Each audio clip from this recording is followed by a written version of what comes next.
കേരളം കൂട്ടാത്മഹത്യകളുടെ മുനമ്പാവുകയാണോ?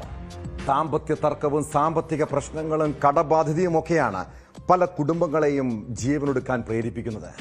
ഇവിടെ ജീവിച്ച് കൊതി തീരാത്ത കുഞ്ഞുങ്ങളെപ്പോലും ബലി കൊടുക്കുന്ന ദമ്പതികളെ കാണാൻ കഴിയും. തൃശൂർ പഴഞ്ഞിയിലെ ഒരു കുടുംബം കൂട്ട ആത്മഹത്യാ ശ്രമം നടത്തിയത് സാമ്പത്തിക പ്രശ്നത്തെ തുടർന്നാണ്. ജീവനൊടുക്കാൻ ശ്രമിച്ച അരുവായ് സ്വദേശി സിബിയും മകൾ അലീനയും മരിച്ചപ്പോൾ ഭാര്യയും മകനും ഗുരുതരാവസ്ഥയിലാണ്.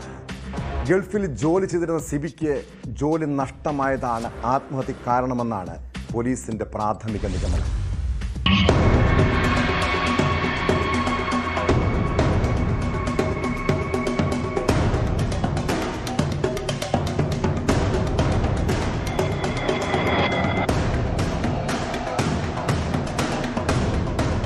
വയസ്സുള്ള സിബിയെ കിണറ്റിലും മകൾ 19-കാരി അലീനയെ വീടിനകത്ത് തൂങ്ങി മരിച്ച നിലയിലുമാണ് കണ്ടെത്തിയത്. സിബിയുടെ ഭാര്യ ബീന, മകൻ ആദിത്യൻ എന്നിവരെ വിഷം ഉള്ളിൽ ചെന്ന നിലയിൽ അവശനിലയിലും കണ്ടെത്തി. ഇരുവരും തൃശൂർ മെഡിക്കൽ കോളേജ് ആശുപത്രിയിൽ ഗുരുതരാവസ്ഥയിൽ ചികിത്സയിലാണ്. ഖത്തറിൽ ജോലി ചെയ്തിരുന്ന സിബി ഞായറാഴ്ച പുലർച്ചെയാണ് വീട്ടിലെത്തിയത്. ജോലി നഷ്ടപ്പെട്ടതിനെ തുടർന്നാണ് സിബി നാട്ടിലെത്തിയത് എന്നാണ് വിവരം. Kunnamkulam fire station assistant station officer Benny മാത്യുവിന്റെ നേതൃത്വത്തിലുള്ള സംഘമാണ് കിണറ്റിൽ നിന്ന് സിബിയുടെ മൃതദേഹം പുറത്തെടുത്തത്. മൃതദേഹങ്ങൾ കുന്നംകുളം താലൂക്ക് ആശുപത്രി മോർച്ചറിയിലേക്ക് മാറ്റി.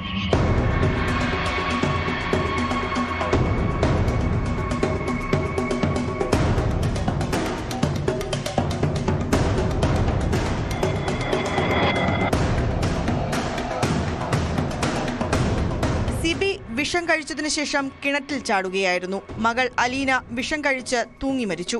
വിഷം കഴിച്ച വിവരം ഇതിനിടെ മകൻ ആദിത്യൻ പോലീസിൽ അറിയിച്ചിരുന്നു.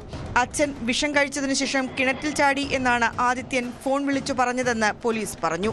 എത്രയും വേഗം അയൽവാസികളെ അറിയിക്കാൻ പോലീസ് നിർദ്ദേശിച്ചു. തുടർന്ന് ആദിത്യൻ വിളിച്ചതനുസരിച്ച് അയൽവാസികൾ എത്തിയപ്പോഴാണ് സംഭവം അറിയുന്നത്. ജീവിതം മടുത്തു എന്നെഴുതിയ ആത്മഹത്യാക്കുറിപ്പ് കണ്ടെടുത്തിട്ടുണ്ട്. കടുത്ത സാമ്പത്തിക ബാധ്യതയാണ് കാരണമെന്നാണ് പോലീസിന്റെ പ്രാഥമിക നിഗമനം.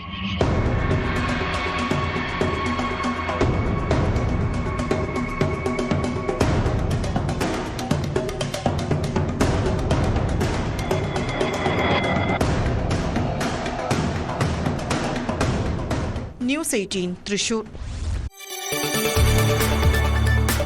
കൂടുതൽ വാർത്തകൾക്ക് news 18 Keralam YouTube channel subscribe ചെയ്യുക.